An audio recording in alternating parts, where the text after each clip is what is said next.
to talk about something that there's not much information on out there on the internet, and that's going to be Dragonknight tanking. True tanking, as it has been in other games, is Guild Wars, World of Warcraft, except in Elder Scrolls it takes a little more active mitigation where you have to actually block and dodge on your own, and it's not just kind of a passive skill that you get. Granted, this is just a low level character that I have, level 17 Dragonknight. First we're going to go into the main class skills. You see my bar down here, what they are. I have Fiery Grip, which is from the Flame class here. It's the only one I have active at the moment. May expand that in the future.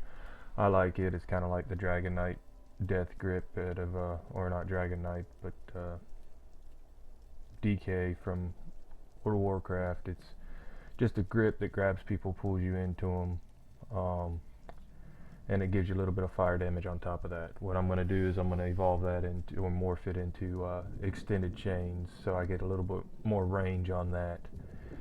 That's going to be right here in my one slot. You can put it wherever you want. I just like it because the plan here is to be a true tank in a party sense, where my job is going to be to mitigate damage to my team, keep everything focused on me, or at least not attacking a teammate, preferably not my healer. So that allows me to do this with Fiery Grip here. Next you're going to see the Draconic Power, which is where most of my skills are going to come from. I have the Choking Talons. Stone Fist I'm using currently just because it's a pretty effective skill. It allows for some damage mitigation and some crowd control. It's going to be replaced with Inhale whenever I get, to level 42 there. I'll replace that with Inhale, and eventually morph Inhale into Draw Essence. This is Choking Talons. It's the morphed version of the Talon skill. You get some damage mitigation, again a little bit of physical damage just to help hold aggro, but it locks people down, which allows me to use my most effective taunt, which is from the Sword and Shield skill line, which we'll get to. It's Ransack, but Ransack is awesome. It deals damage, it reduces target armor, so it increases your armor, and it increases the damage that your team's going to do to the character that you hit with Ransack, and it taunts them for 15 seconds. One thing I have noticed in game is that in dungeons where there's large crowds of mobs, the taunt effect of Ransack can be delayed by about a second to 2 seconds. So if you hit them with it and they don't immediately turn and attack you, don't get discouraged. Just check it out, wait for a second, go ahead and lock them down. By the time your talons wear off, they'll be attacking you. It's just a little lag or glitch that I've noticed in the game where the Ransack doesn't take effect right off the bat. Let's see here. Next we're going to have Dragon Blood, which is going to get evolved into Green Dragon Blood, just because that's just, for me, that's the best version of Dragon Blood. It provides the most survivability and effectiveness. And then we get into Earth and Heart. Like I said, I'm using Stone Fist right now. It's a pretty nice skill. It's a good interrupt skill. If the monster you're attacking can be knocked down. Some of them can't, but it's a good interrupt skill. Plus I'm using it because the more skills you have from a specific skill line on your active bar, the faster your skills in that skill line level, and I'm just trying to go ahead and get my corrosive armor up. Alright, now we move on to weapon skills. Right now I do one hand and shield only. I don't rotate between two-handed, I don't rotate between dual wield or destruction staff. I know people are going to think I'm weird, but I'm doing true tank and tanking only. I have Ransack, that's it. That's all I'm using, that's all that's effective for me in a group environment. This is to be a group tank. I can solo pretty much any content. I've been leveling solo the whole time. I think everybody does. That's nothing special, but I have decent DPS, but I have great survivability, so it's not all bad.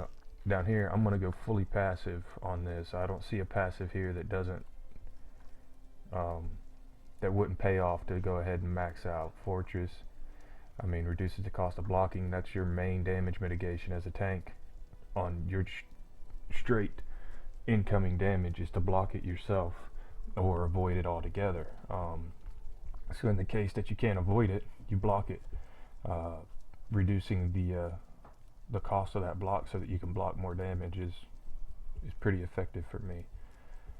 Plus it reduces the cost of our ransack down here, which allows us to spam it more. And then here we have sword on board, which increases our damage and block mitigation, so it reduces the damage we take when we actually successfully block an attack. That's right up what we're trying to do here. We're trying to reduce the damage coming into us while holding the mobs on us and not letting them attack our team. So increased damage will help us keep aggro on us. Deadly bash, pretty much the same thing. We do more damage and it costs less. I love it. One thing I've noticed about bash, I'm not sure if this is official or not, so I'm just kind of speaking out of my brain here. If anybody knows whether this is official, by all means please let me know. Bash seems to be a pretty effective way to hold aggro.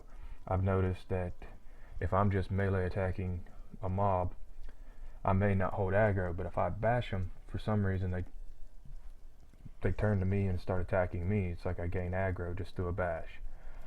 Alright, deflect bolts, again, we're reducing the damage that we're going to take. We want that. Combat mobility or battlefield mobility, it's awesome. Once you get all the way up, you can move fairly quickly while holding your block up. Makes it really good at getting to range DPS or getting into the middle of a fight where you can lock everybody down. You don't have to just run in there unprotected and take a bunch of damage while you're trying to get in position.